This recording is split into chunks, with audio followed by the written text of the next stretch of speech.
Greetings out there. Hello to everyone in YouTube land. My name is Belle. I'd like to do a tarot card reading today. I got inspired. I was doing some journaling and some reflection on my own spiritual path, and I came up with this theme of make yourself in terms of crafting your own life and learning to trust yourself on your spiritual path. As usual, my own personal spiritual path is being reflected here, but I like to try to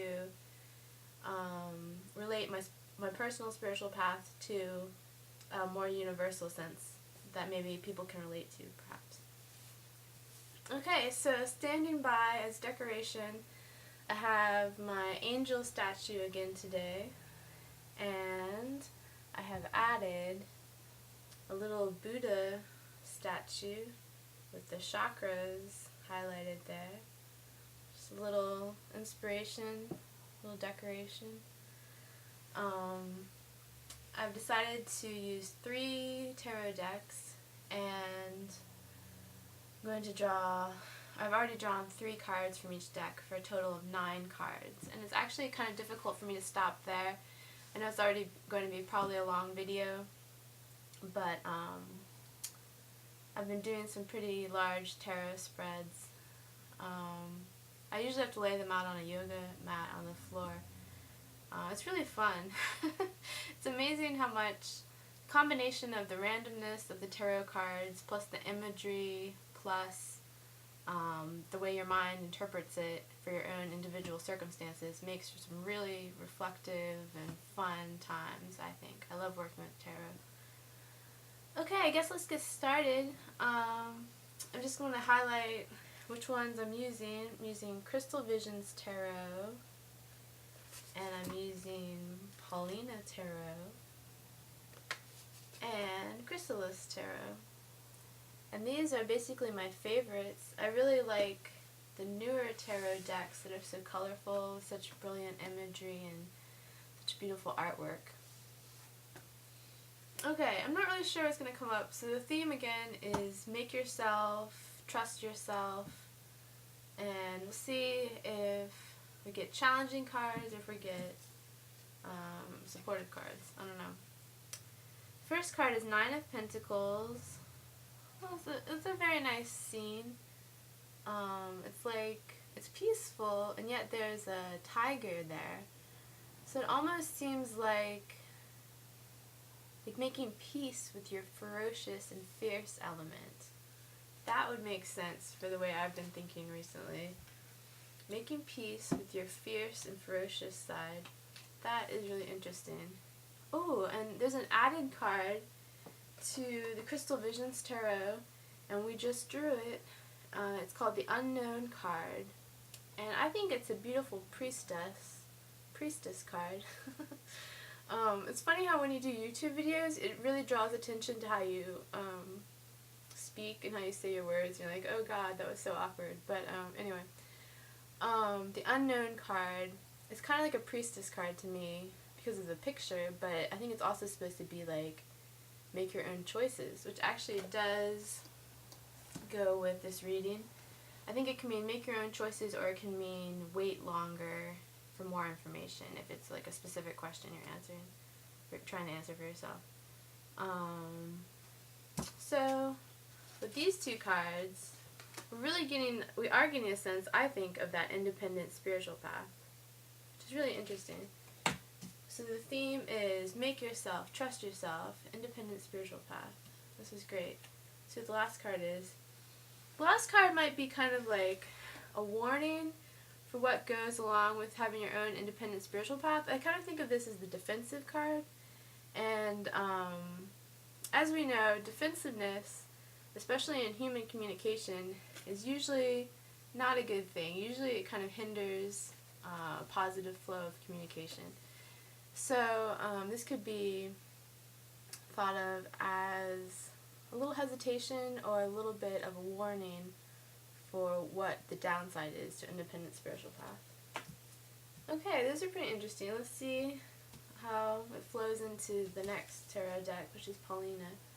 Ooh, the Empress. This is such vital, vibrant, feminine energy.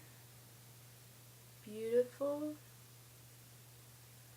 She's kind of like part of nature and yet her own divine being at the same time. That's really cool.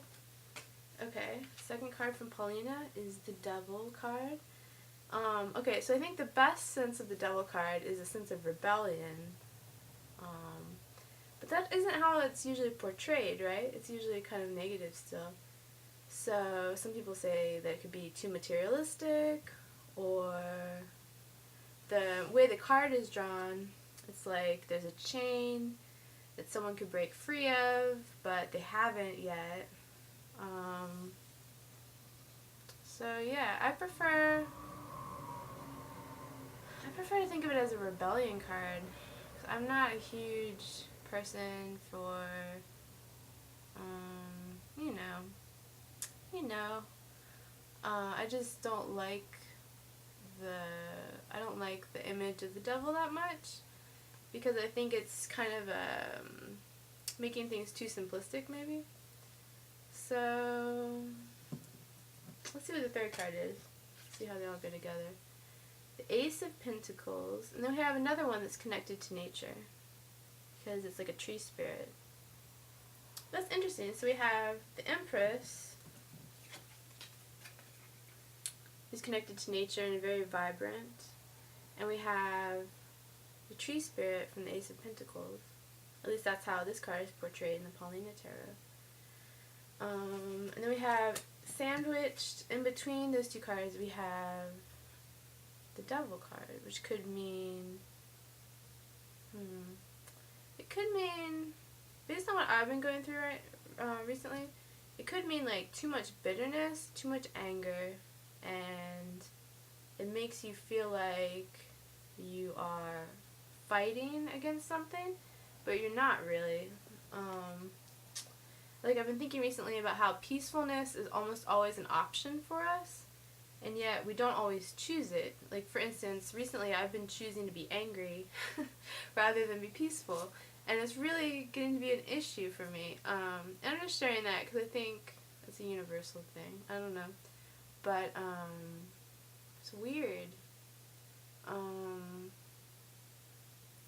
I think forgiveness and letting go and releasing old things is really difficult, because it's like you want to, I don't know, like sometimes you just have to walk away, let things go, because something that you wanted to be different will never be different. But you can create peacefulness as you walk forward, but you can never change certain people or certain events or certain things from the past. You can never change them. And I'm not one who learns the first time around. It takes me a couple of times for life lessons. So I think, to me, the way that the Devil card is in between the two in touch with nature cards, which are more peaceful, I think the Devil card is reflecting being chained to like anger and bitterness when it's not necessary, and it's up to us to let go of that whenever we want to have peacefulness instead. Okay, this has been kind of like a challenging reading. It's probably like the energy that I have right now. It kind of makes sense. The first card from the Chrysalis Tarot is Ace of Mirrors. I mean, obviously this means like reflection. Yeah, it's a different ways of thinking of reflection. Whether that's contemplating something or having something be symbolic, then you are reflecting on that. Ace of Mirrors. That's interesting. Let's see what the second card is. The Weaver, Queen of Scrolls. Weaving and arts and crafts are so beautiful to me. I think this is a really great picture. I think of life as that metaphor that a lot of people use of weaving, because you can't just cut and paste in life as much. You really have to weave every thread together in a way that makes sense and in a way that holds the rich tapestry of life together in a supportive and empowering way. So that's a really positive card to me. And then the last card is Green Man, which is the Emperor card. And again, we have the idea of being completely in touch with nature. That is really interesting. I really enjoyed some of these themes that came up today. And again, like, I think basically, like, since I'm new at reading tarot, I think I'm really putting a lot of my own energy into the card readings, and then that's what's being reflected back. So it's not as much a general reading yet. I think if you can resonate with any of it, you can take some tidbits or some ideas for your own spiritual path. But unfortunately, I'm still learning, so I'm still learning how to ask broader questions. But I hope that you learned something, or at least like were inspired by some tidbit here to reflect on something in your own way. I really believe in a positive sense of thinking for yourself, and yeah, I don't know. I really hope you enjoy this card reading. I hope to do a lot more of these in the future, and I will see you next time. Thanks a lot. Bye.